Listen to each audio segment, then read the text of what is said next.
Here's your daily dose of fitness, food, and fun. Angelica's Daily Surprise starts now. Don't roll over your hair like I just did. This foam roller, I'm shedding. Hey there, and welcome to my apartment. Now, I've been dancing a lot, I've been working out a lot, and I'm a little bit sore.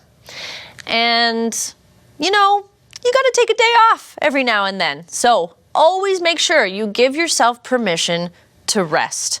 Now, I'm a huge fan of the active recovery, where I'm not necessarily just sedentary all day, but I like to use things like foam rollers and tennis balls, and I like to roll out my muscles so that I can recover and be stronger for the next day.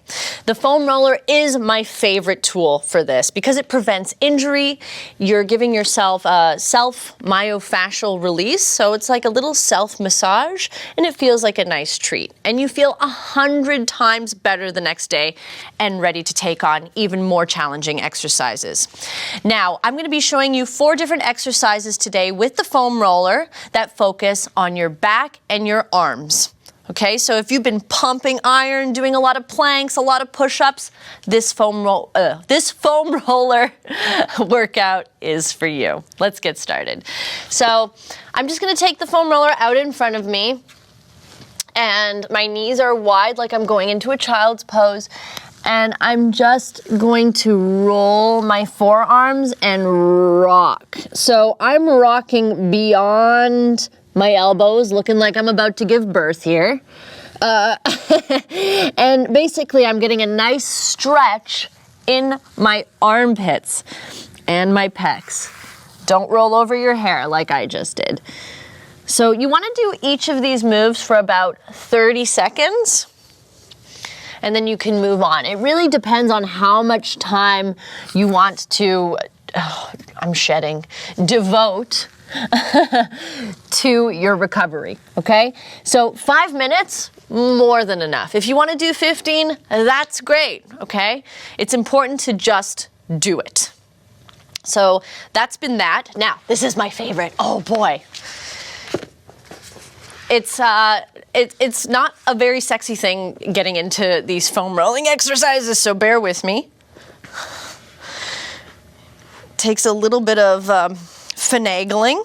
So I've got my tailbone I start with my tailbone on the foam roller, but now my neck is falling down. So it really depends on your body type here. I want to get the base of the foam roller right at the base of my head and neck so that I can use my feet to pull and get a little bit of traction on the head here. So we're basically creating space in the neck and the cervical spine here. Who doesn't love that? So if you're working at a computer all day, you're hunched over your desk, this provides some great length here. So we're not rolling, but we are pulling. We're using the foam roller in a different way. And the bonus, wherever the bottom of the foam roller is, you get a nice little massage out of that as well. Just a gentle rocking, breathing in through the nose, out through the mouth. Everybody's shaped differently too, so your foam roller will hit a different area of your body. Okay, upper back, my other favorite. So I'm just gonna find my upper back here. I'm going to take my hands behind the head and I'm just gonna open here. See what that feels like. It's a nice release, and you can start to gently rock. Now, I have just a dash of scoliosis in my upper back. So this is very important for me to do because my body is uneven and I tend to place a lot more weight in one side just due to the way that my spine is shaped. Now, if you are the same as me and you have a little bit of scoliosis, or a lot of it, this is the right exercise for you. Here's another thing that I was advised to do. Little twist here.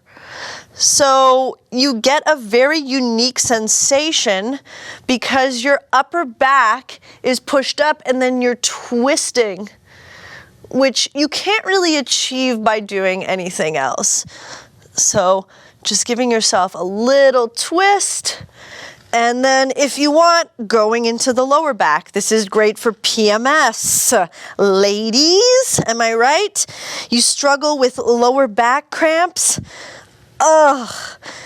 You can just give yourself a nice massage here. And your feet are so important in this because you're using your heels to dig into the mat and pull your body. Here's another one I like to do. This one you need to ease into.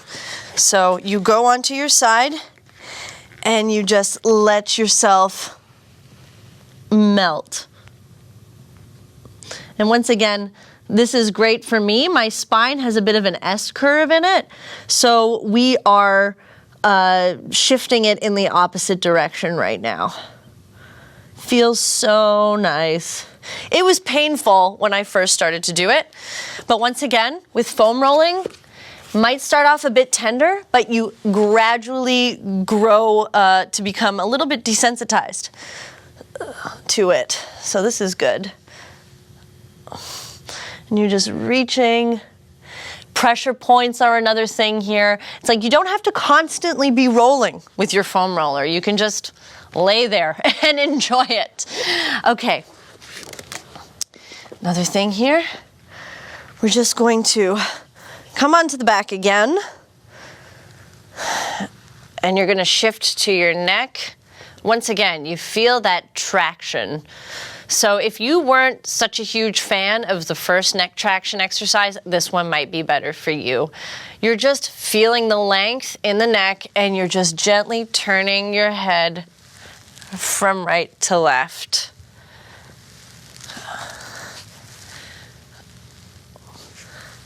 So if you dedicate 5 to 7 minutes pre or post workout or both, you'll find that the quality of your life drastically improves. Now, if you don't mind, I would like to be left alone with my foam roller. I need some privacy with it. This has been Angelica's Daily Surprise. Keep on rolling.